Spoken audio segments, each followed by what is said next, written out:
Poor black girl marries 70-year-old man. 10 days later she discovers his secret. Hello everyone. Don't forget to subscribe to our channel to hear more meaningful stories. The morning sun cast a golden glow over the dusty outskirts of the village. But for 12-year-old Emma, there was no warmth in its light. She stood barefoot on the weathered wooden floor of her grandmother's hut. Her delicate white gown, once worn by another girl, hanging loosely around her small frame. The veil itched against her skin, but her eyes were dry, not because she wasn't sad, but because her body had already run out of tears. Outside, a small crowd gathered. The women whispered in hushed tones. The men glanced away. They all knew what was about to happen. Emma was about to marry James Walker, a stranger, almost 6 times her age, a 70-year-old man from a distant land, with silver hair and eyes colder than the mountain winds. His handshake had made her skin crawl when they first met. He barely spoke the local language, and there was an unsettling emptiness in his smile. But he had money, and her family had none. 2 weeks ago, her little brother fell ill, fever, chills, seizures that racked his small body. The clinic refused to admit him without payment. Her mother had pleaded, begged, even sold her sewing machine, her wedding ring, and Emma's school books, but it wasn't enough. Then James appeared, staying at a private lodge in the mountains.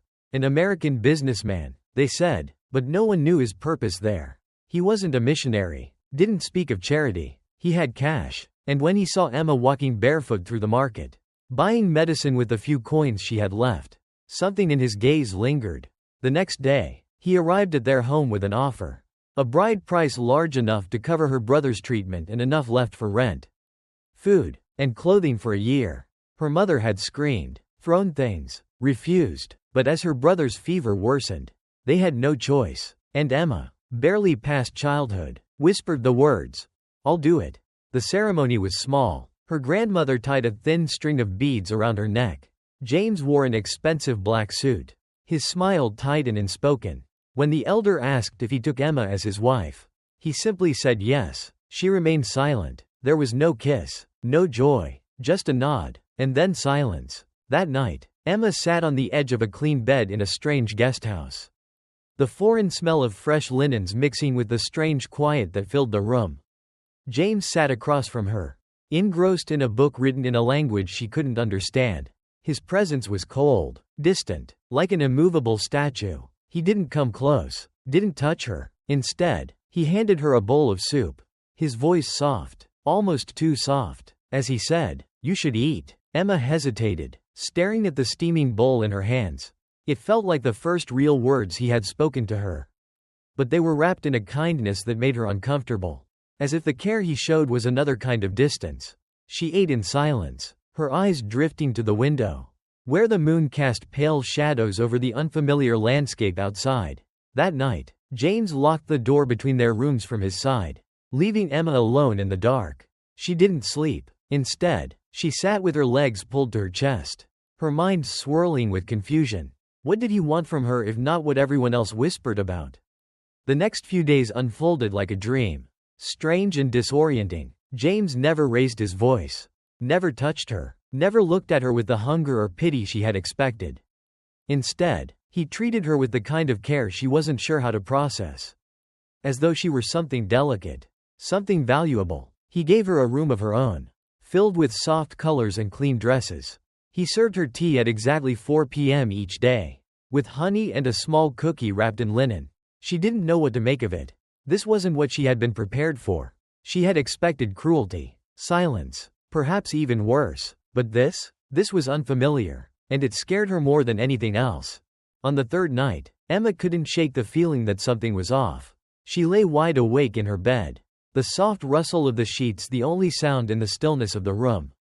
The house was eerily quiet, and her mind raced with thoughts she couldn't escape. Eventually, she found herself creeping toward the hallway, drawn by a strange impulse. Her heart hammered in her chest as she approached the library, where James always sat, as if glued to the same worn brown armchair, reading his books in the soft golden light of a lamp that never seemed to go out. But tonight was different. Tonight, she saw him not reading, but staring into a mirror. He wasn't shaving or brushing his hair, he was just staring. His pale face a mask of exhaustion. his lips trembling slightly as though he was murmuring something to himself. Though the words didn't reach her ears, Emma backed away, her breath catching in her throat. What was he doing? She didn't know. But what unsettled her most wasn't the mirror or his whispered words. It was the hollow look in his eyes. The emptiness in his gaze. He wasn't just a stranger to her, he was a stranger to himself. And for the first time, she felt a cold dread seep into her bones. The next morning, James asked her to walk with him through the forest trail behind the lodge. He handed her a pair of boots, a scarf, and a notebook. "You should write," he said, his voice gentle but insistent. "Even if it's just your thoughts." Emma stared at him, puzzled. "Why?" "Because stories make sense of things," he replied, his voice quieter now. "And I think you'll need that soon." His words hung in the air like a warning she couldn't quite understand, leaving her more uneasy than ever. The days that followed felt like a slow unraveling of the world Emma thought she knew. She had expected cruelty, commands, punishment, silence, but instead, James treated her with an unsettling kind of care. Like she was a priceless artifact he was afraid to touch. He never raised his voice, never demanded anything from her. He simply gave her space. Space she didn't know how to fill. The house, the garden, the library, they all felt like distant worlds. Like a dream she couldn't wake up from. She couldn't escape the feeling that there was something hidden beneath James's quiet gestures. Something he wasn't telling her. And then came the locked door. It was always at the end of the hall, heavy and imposing, with a brass handle that never seemed to turn. One evening, when James was out in town, Emma made up her mind. Her fingers trembled as she found the old lock, and with a soft click, the door creaked open. Inside, it was darker, the air thick with dust and the scent of something old. The walls were lined with photographs, dozens of them, each one of a girl. Some smiled, some didn't. Every photo had a date beneath it, and some dates had an X marked over them. There was a haunting familiarity in each face, as though they were all somehow connected, bound by a past that wasn't hers. In the corner of the room, a wooden trunk sat, waiting. Emma hesitated before opening it, her hands shaking. Inside, there were notebooks, letters, more than she could count. She pulled one out, her breath caught in her throat as she read the first few lines. "Dear Marisol, you're probably 17 now. I still think about you. Your laughter. I hope you kept the violin. I'm sorry I had to leave so soon." Her heart raced as she flipped through more letters, each one a fragment of a life she didn't understand. And then she found it, her name, written in ink she knew all too well. Her eyes widened, her breath caught in her chest as she read. "To Iana, you don't know yet, but you will. I just hope I live long enough to see you smile for real." She froze, clutching the paper to her chest, her mind whirling. Why was her name here? Why had he written her a goodbye letter before she had even met him? Her thoughts shattered when she heard the soft click of the door behind her. James stood there, his face tired, his eyes filled with a kind of resignation. "I suppose it's time you knew," he said softly. Emma's heart pounded in her chest as she turned to face him, clutching the letter in her hands. "Knew what?" she asked, her voice trembling. He exhaled heavily, leaning against the doorframe. "That I didn't marry you for me," he said, his voice almost a whisper. "I married you for you." The silence in the room pressed against Emma's chest, suffocating her as she listened to James's confession. He wasn't angry, not even disappointed, just tired. The weight of his words hung in the air like a storm cloud. "I didn't marry you for me," he repeated, his eyes never leaving hers. "I married you for you." His words didn't make sense at first. She stared at him, her mind struggling to catch up. "I knew the situation you were in. The rumors in the village. The foreign businessman coming to your mother with an offer. I couldn't let that happen. I knew your family was in debt. That you would be sold to someone else if I didn't act first." His voice grew quieter, more filled with regret. "You were going to be married off anyway. You just didn't know it yet." Emma stumbled back, her legs shaky, her mind reeling. You saved me?" she whispered, not sure if she was angry or relieved. He nodded, his gaze hardening. "I had no choice. I had to get there before he did. Before anyone else did." He paused, looking at her, almost as if searching for something. "I've spent the last 20 years trying to find girls like you, girls in danger. Girls with no choices. I've worked in the shadows. Off the record, I couldn't stand to see another girl like you disappear into the system." Emma felt her heart twist in her chest. She wasn't just a pawn in someone else's game. She wasn't the helpless victim she had thought herself to be. But why me? She asked, the question slipping out before she could stop it. James looked at her, his tired eyes searching her face. Because you had no other option. You were just a girl. And I wanted to give you a choice. His words sank into her like a stone, the gravity of what he was saying settling heavily in her chest. You didn't save me because you had to, she said, barely able to speak, her voice a whisper. You saved me because no one else would. He didn't answer right away. Instead, he turned away, walking to one of the photographs on the wall. I didn't marry you, Emma, he said quietly, pointing to the image of a young girl with a bright smile. I married you because you were the one I could give a chance. The next morning, Emma stood at the window, staring out at the rolling hills, her mind tangled in the web of truths James had revealed. His quiet sacrifice, the depth of his hidden life, it was overwhelming. She had expected to feel anger, betrayal, but instead, there was only a hollow space where her old life used to be. The world she had known, the poverty, the desperation, the endless cycle of survival, seemed like a distant memory, as if it had never belonged to her at all. But now, there was something new, something she hadn't asked for but couldn't ignore, power. A voice that hadn't existed before now echoed within her, faint at first, but growing stronger with each passing hour. James had left her everything, his wealth, his properties, his land, all of it was hers. But more importantly, so was the chance to change everything. The will he left behind was more than just a legal document, it was a weapon. He had given her everything he had. But more than that, he had given her freedom, a freedom to choose, a freedom to protect, a freedom to create. Emma stood tall, her heart pounding as the enormity of what lay ahead hit her. With a steady breath, she walked to his desk, where the ledgers lay neatly stacked. Her fingers brushed the pages. But it wasn't the numbers that called to her, it was the faces. The names, the letters, she could feel their stories wrapping around her. Begging for a voice, without hesitation, she instructed Miss Barrow, the lawyer, to withdraw part of James's remaining funds, not for herself, but for the children of the village, the ones who had been forgotten. She wasn't going to be the quiet, grateful widow. She was going to build something that would echo through the very foundations of this forgotten place. She would create a sanctuary for those who had no one to fight for them. She would build a school for the children who had nowhere to turn. And she would ensure that no girl would ever again be sold as a bride. Emma stood in the doorway, her mind racing with the plans that would unfold, knowing that she would never be the same. The quiet, helpless girl she had been no longer existed. In her place stood a woman with purpose. A woman who would not rest until every door that had once been locked was thrown wide open. And with that, she made the first real decision of her life. She would burn the dark. And she would never look back. Days turned into weeks, and Emma's life was no longer the quiet, controlled existence she once lived. The world had shifted beneath her feet. And with every passing moment, she felt the weight of her newfound power pressing harder against her chest. The village, once a place of whispers and quiet resignation, now hummed with change. News of her inheritance spread like wildfire, reaching the ears of those who had never even looked her way before. Some came with smiles, eager to see the girl who had transformed from a nobody into a powerful heir. Others came with suspicion, eyes narrowed, voices low with whispered curses. But none of them truly understood the fire that had ignited inside her, the same fire James had left behind. Buried deep within the pages of his journals and letters, she wasn't the frightened girl anymore. The one who had once clung to the hope that someone, anyone, would come to save her. She had become the one who would do the saving. Emma's first act was to gather the funds from James's estate and repair the crumbling clinic that had once refused her brother.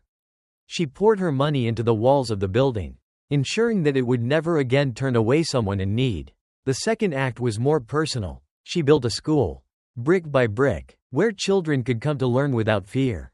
It wasn't just a place of education, it was a sanctuary. A symbol of everything she had fought for. Everything James had fought for. With each new addition to the school, with each girl who walked through its doors, Emma could feel herself growing stronger. She wasn't just building a legacy, she was building a movement. A movement that would spread beyond the borders of the village, beyond the reach of the men who had traded girls like cattle. And when she opened the doors of that school, When she looked into the eyes of those children, those girls, she knew that she had found her true purpose. James had given her the means. But it was her choice. Her voice. That would change everything. She would never be the quiet, obedient bride again. She would burn the dark. And with every step she took, the world would begin to change. Months passed, and Emma stood at the threshold of a new world. One she had never imagined for herself. She was no longer the quiet child bride who had been sold into marriage to save her brother. She was now a woman. A force. A living testament to the power of choices made in the face of despair. Her school had grown, becoming a beacon for the village, a symbol of hope and strength. Not just for the children, but for the women, too. She walked through the halls, her steps confident, the walls echoing with the laughter of girls who were free to dream, to learn, to grow. She had built a place where there were no chains, no forced silence. The sanctuary she had created now stood as the foundation for something far bigger than herself. She could see the change, feel it in the air. The village had started to shift, slowly at first, as whispers of Emma's efforts spread to the surrounding areas. She wasn't just the girl who had inherited James's fortune, she was the girl who had stood up and said, "No more." But as she stood in the quiet of her library one evening, surrounded by the books James had once read, she knew the battle wasn't over. There were still shadows lurking, people who didn't want the light to reach the girls she had saved. And so, with a steady hand, Emma picked up the pen, ready to write her next chapter. She would not be a passive observer. She would not be a silent widow. She would use the legacy James had given her to ignite a fire that could not be extinguished. She would take his list, the one filled with names of the powerful men, the ones who still held the strings of oppression and fear, and expose them all. She would burn the darkness that had kept these girls in chains for so long. Emma didn't know where this road would take her, but she knew one thing. It was a road she would walk with her head held high, knowing that with every step, she was freeing not just the girls of her village, but the girls of the world. The girl who had once been afraid of silence now used it as her weapon, silent but unstoppable. It was a quiet evening when Emma found the final envelope tucked away in one of James's old books. The familiar scent of cedarwood lingered in the air as she carefully unfolded the brittle paper, the sharp crack of it breaking the silence like the sound of a door opening into a room filled with ghosts. Inside, there was a list, names, dates, places, addresses, and beneath it, a final note. If they come for you, don't be afraid. Her hands trembled as she read it, the weight of its meaning sinking deep into her chest. This wasn't just a list, it was a map. A map that led to the heart of the darkness James had spent decades fighting. The names on the list weren't just criminals. They were diplomats, government officials, businessmen, men who had built their empires on the bodies of the powerless.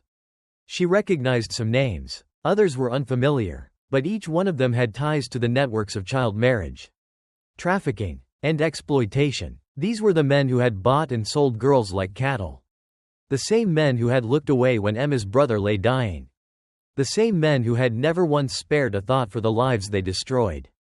As she read, her breath caught in her throat, and for a brief moment, she thought of running, of burying this knowledge deep within herself, and walking away, but she couldn't. She wasn't the girl who had been sold into a marriage for survival. She wasn't the girl who had lived in silence. James had given her the tools to fight, and now it was time to use them. She would not hide. She would expose them all, no matter the cost. With a steady hand, Emma folded the letter and tucked it into her pocket, her heart racing with a mix of fear and resolve. She wasn't alone anymore. She had a plan, a future, and a voice that would not be silenced.